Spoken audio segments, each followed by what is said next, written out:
Halo, saya Andrew. Dan saya Deandra. Kali ini kami akan mempresentasikan percobaan kami tentang mesin Stirling. Nah, apa sih mesin Stirling? Nah, jadi mesin Stirling adalah mesin pembakaran luar dengan siklus tertutup yang mengubah energi kalor menjadi energi gerak dan menggunakan gas atau udara sebagai fluida kerjanya. Dalam percobaan ini, kami ingin mengetahui apa efek dari susunan dan ketebalan steel wool serta jumlah silinder terhadap kinerja dan efisiensi mesin Stirling. Nah, jadi pada mesin Stirling ini ada beberapa bagian. Yang pertama ada yang namanya silinder, dan di dalam silinder ini ada yang disebut displacer. Lalu pada bagian ini yang tampak seperti kain adalah diafragma. Di sini juga ada yang disebut lengan penghubung dan ada juga poros. Dan yang terakhir ada flywheel. Berikut ini adalah sebuah gambaran dari mesin Stirling. Ada sebuah silinder, displacer, batang penghubung, poros, dan juga flywheel. Displacer di sini berfungsi sebagai pemisah ruang yang panas dan dingin dan juga sebagai penyerap panas. Pertama-tama, bagian bawah mesin Stirling dipanaskan. Bagian bawah mesin Stirling akan lebih panas terlebih dahulu dibanding bagian atasnya. Pada saat ini, tekanan di dalam kaleng lebih besar dibandingkan tekanan di luar kaleng, sehingga diafragma dapat terdorong. Kemudian, saat diberikan sedikit dorongan, yaitu berupa memutarkan flywheel, maka displacer akan naik. Kenaikan ini akan mendorong poros untuk berputar, dan juga memutarkan flywheel. Perputaran flywheel ini akan mendorong kembali displacer ke bawah. Saat displacer turun, suhu panas pada bagian atas tersebut akan diserap oleh displacer, sehingga bagian atas kembali lebih dingin dibandingkan bagian bawahnya. Dan siklus ini berulang terus-menerus dan mesin berjalan. Oke, sekarang kita mau coba menjalankan mesin Stirling buatan kami. Pertama, kita nyalakan dulu pembakar spiritusnya.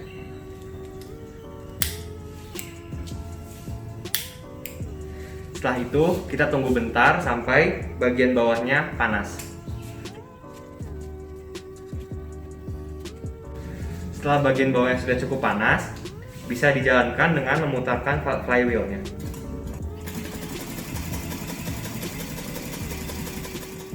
Jadi, pada percobaan ini kita buat 4 model mesin Stirling.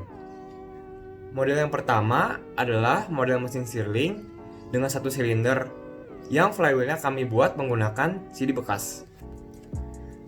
Lalu yang model kedua adalah model mesin Stirling dengan satu silinder juga, namun flywheel-nya lebih berat menggunakan triplek. Untuk model ketiga, mesin Stirling kami menggunakan 2 silinder dan flywheel berupa triplek. Dan model terakhir adalah model mesin Stirling yang menggunakan 2 silinder juga, namun kita tempelkan sebuah CD bekas pada flywheel-nya agar menjadi lebih berat.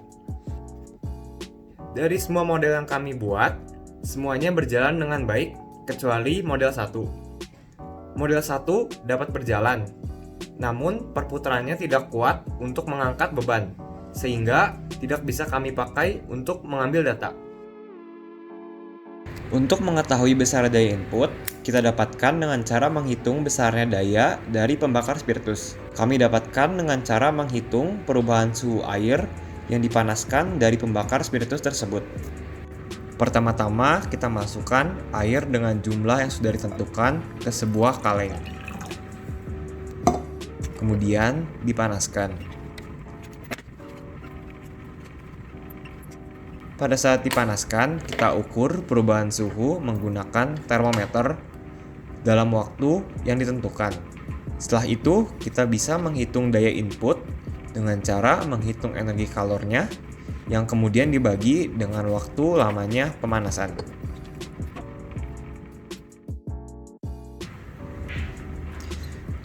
Pada mesin Stirling kami kaitkan sebuah benang pada bagian poros, di mana ujung benang tersebut kami kaitkan sebuah beban. Kemudian saat mesin Stirling jalan, benang akan tergulung, sehingga beban pun akan tertarik ke atas dengan bantuan sebuah katrol. Pada bagian belakang beban sudah kami tempelkan sebuah penggaris, dan penggaris tersebut berfungsi untuk mengetahui jarak kenaikan dari beban. Pada jarak yang sudah kami tentukan, kami hitung berapa lama waktu untuk menempuh jarak tersebut menggunakan stopwatch, sehingga dalam percobaan ini didapatkan jarak dan waktu beban terangkat.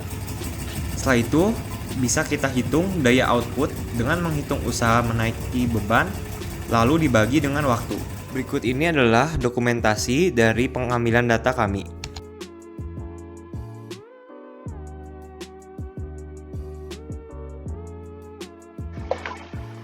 Dari percobaan yang sudah dilakukan, bisa diperoleh berbagai macam data. Berikut ini adalah data-data yang kami dapatkan.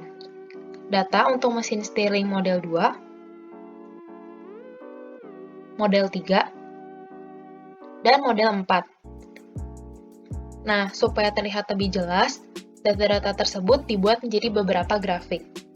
Berikut ini adalah grafik rata-rata efisiensi terhadap massa beban untuk mesin Stirling model 2, 3, dan 4.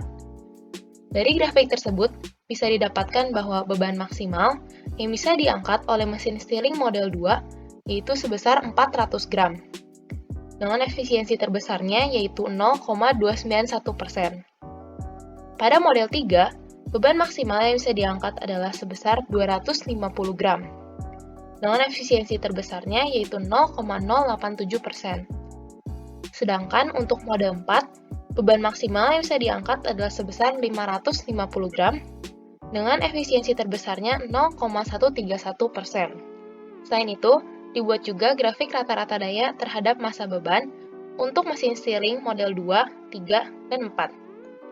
Dari grafik tersebut, bisa didapatkan bahwa daya maksimal yang bekerja pada mesin Stirling model 2 adalah sebesar 0,1353 watt dengan beban 400 gram. Untuk model 3, daya maksimal yang didapatkan adalah sebesar 0,1332 watt dengan beban 250 gram. Sedangkan untuk model 4, daya maksimal yang didapatkan adalah sebesar 0,2005 watt dengan beban 550 gram. Dan yang terakhir, dibuat juga grafik perbandingan daya dan torsi terhadap kecepatan putar atau RPM. Grafik berikut ini adalah grafik untuk mesin Stirling model 2. Dari grafik tersebut bisa didapat bahwa pada mesin Stirling model 2, daya minimal sekitar 0,02 watt terjadi ketika kecepatan putarnya besar, yaitu sekitar 400-450 rpm. Sedangkan daya maksimal sekitar 0,15 watt terjadi ketika kecepatan putarnya kecil, yaitu sekitar 300-350 rpm. Maka, bisa disimpulkan bahwa semakin besar torsi, daya akan semakin besar, dan kecepatan putarnya akan mengecil. Pembahasan ini juga berlaku pada grafik untuk mesin Stirling model 3 dan model 4. Untuk model 3, daya maksimal sekitar 0,14 watt terjadi ketika kecepatan putarnya sekitar 450-500 rpm. Sedangkan untuk model 4, daya maksimal sekitar 0,20 watt terjadi ketika kecepatan putarnya sekitar 300-350 rpm.